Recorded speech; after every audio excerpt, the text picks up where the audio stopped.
Welcome to Elijah's Discussion Forum.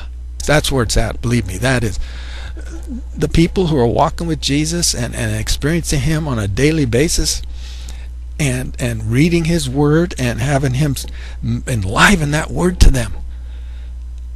I mean, these are the people you ought to hang out with. And if you're a Muslim, or if you're a Jehovah's Witness or a Mormon, if you've never really studied the Jewish and Christian scriptures carefully on your own in a halfway decent translation, granted, the English translations do, in my opinion, mistranslate Jehovah or Yahweh about 6,700 times in the Old Testament, and I'm very unhappy with that. Sometimes, the Jehovah's Witnesses have some things right, and there are other translation problems in every translation, which when I happen to see them, it makes me unhappy. But the New American Standard Bible, the New International Version, the King James Version, the New King James are pretty good, pretty reliable. A lot better, I'd say, in general than the New World Translation. And you can get God's true message out of those versions with His help. And it also helps if you consider, with God's guiding, to use a Strong's Concordance to look at some of the Greek and Hebrew periodically. It's really been a big help to me. But so here's another spot that tends to show me that the Quran is not from God. But those who reject and defy our revelations will be inmates of hell fire, wherein they shall live forever. And right here it's talking about people ending up in hell and living in hell forever. And there's some other spots where it talks about them being tortured in hell.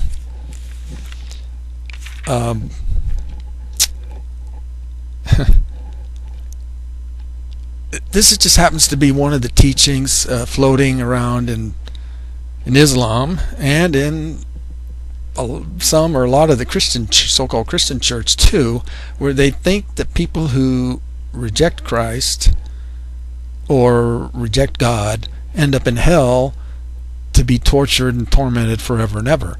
And the Quran's quite graphic. It really describes it quite point blank and blunt. The Bible is more circumspect and not so blunt about it, and not so clear, a little more foggy. But actually, I do believe and do say that the Bible, when you look at it carefully over a period of time and allow God to teach you on the various doctrines, not rush into your own conclusions, or be willing to back off, change your mind on things.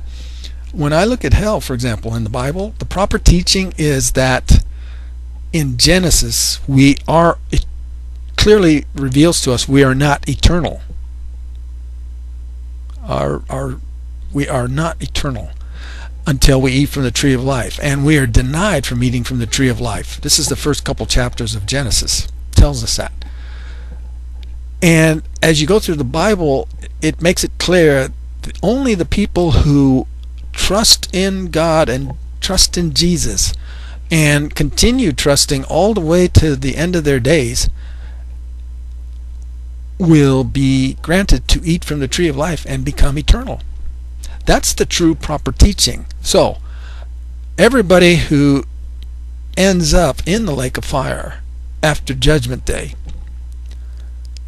will suffer, at least for a while. The only ones that suffer forever and ever are the ones who are or have become eternal.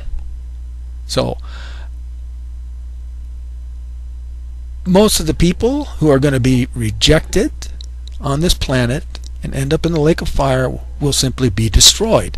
God tells us, Jesus tells us, fear Him who can not just kill the body, but Him who can destroy both body and soul in hell. So it also talks about hell being a second death. And so that's what's going to happen to people who end up in the lake of fire, who have not yet become eternal. They will be destroyed, killed, and in Isaiah, the last chapter, talks about their worm never dies and the fire never goes out, which is simply saying they never come back to life.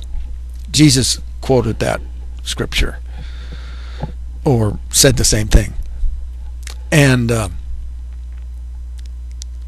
now in Revelation it talks about somebody being tormented forever and ever.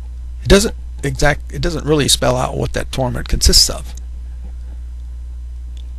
And yes, the Lucifer and the demons will be tormented forever and ever. And after a person eats from the tree of life, if they are thrown out of heaven, then they're eternal, and then they too will be tormented forever and ever.